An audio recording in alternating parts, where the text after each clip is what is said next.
Hey, this is Jonathan with the PyCalendar team, and in this video, I'm going to walk you through the ICS feeds that are available now as part of PyCalendar. So on my site here, I have PyCalendar Pro, which is giving us this event calendar view on the front end. And of course, there's a bunch of other views available, like month list with image, for example. But for now, we're just going to take a look at the classic calendar view. So the events that you're actually seeing here on this page are just regular PyCalendar events. So these are attached to WordPress posts. I could go ahead and view this post, and let's edit it up at the top here, and we can see we've set this to show on calendar. We've set a start date and end date, and optionally in the Pro version, there are recurring events as well.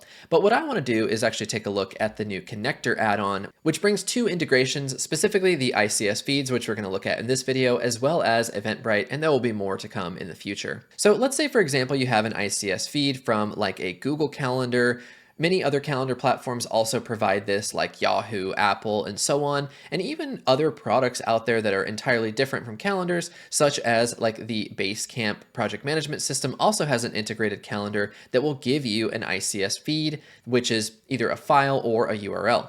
So let's say we want those items to appear on our calendar, but we can do that now as part of the PyCalendar connector add-on. It's also worth mentioning that the connector add-on does not require the Pro version. You can get the free version of PyCalendar available directly from the WordPress repository, and that is going to work as well. So you can use either PyCalendar Pro or free alongside the connector and get the full functionality. So how does this work? Well, lots of different products out there give you ICS links or the file directly. Like for example, this website here is a tool that will generate an ICS link that you can add to your calendar for Formula One racing schedules, the qualifying sessions, practice times, all that kind of stuff. With one ICS link, you can add that to your own calendar. And of course, we could take that URL, drop it into PyCalendar like I'll show you in just a moment, and it will import all of those events for you automatically. Another great resource with this is for something like Google Calendar. Google Calendar makes it very easy to get a ICS URL that will automatically update whenever you modify, add things, change things on this specific calendar.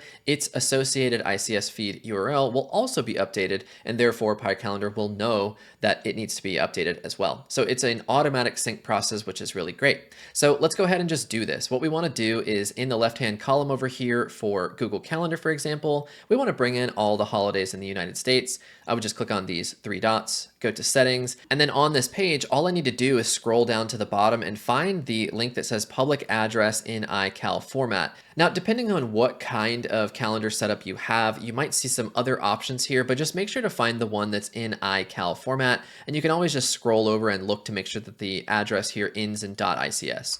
So go ahead and copy this. And then what I'll do is go to my events page where the PyCalendar block is actually located.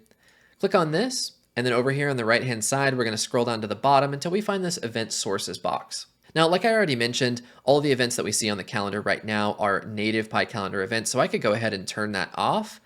I can also open the ICS box here and paste in that URL, and then you can see immediately all of those things that are coming from Google Calendar are in our PyCalendar here automatically. We could go ahead and save and open this on the front end, and there it is exactly as we expected. Now, of course, the events we see here are coming from Google directly. This is not a calendar that we can manipulate, but if any of these things change, like next year, whenever, the holidays might move around a bit, we would see those updated. And of course, we can scroll forward and backward on the calendar, and all of that stuff has been imported for us automatically, which is amazing. So another example of this is a product called Basecamp, which is effectively a project management tool. It also has an integrated calendar in it that have a variety of ways you can attach dates to to-do items or messages or whatever. And those are available for us to grab via an ICS link as well. So this would be great if you had a team calendar and you wanted to keep everybody updated, or I've seen private membership groups that use their Basecamp calendar that they want to display on the WordPress site to kind of attract new members. So all we would need to do here is just go to this link, say Google Calendar, simply just copy this, and then we come back over to our event source, and we could actually add this as another line. We just press enter here and drop in another URL. And here is some of the test events. You can see that this event is coming from Basecamp, and there were some other ones that I had that were just placeholders as I was testing this.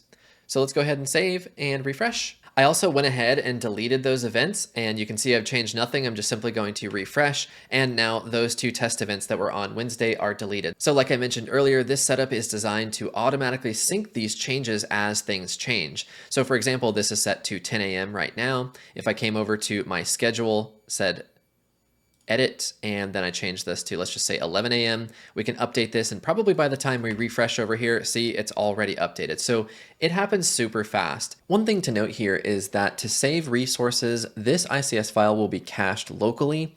So you might have cases where updating an event is not instant, but you can always go to your PyCalendar settings in the backend and change that interval to ensure your ICS files are refreshed more often. Now, another really cool thing about this is, of course, we are using two different ICS sources here. So you could import as many ICS events as you want. And of course, we can also mix and match event sources. So if we want to include our native events here, we can also bring in our PyCalendar native events as well as ICS. And if you have Eventbrite events you want to display on this one calendar, you could combine all of them together. So this gives you a ton of flexibility. Now, one other thing I wanted to mention is I'm going to clear out everything here so we have an empty calendar and just go ahead and save. Let's make sure nothing is displayed on the front end. And what I'll do now is jump back to my WordPress media library.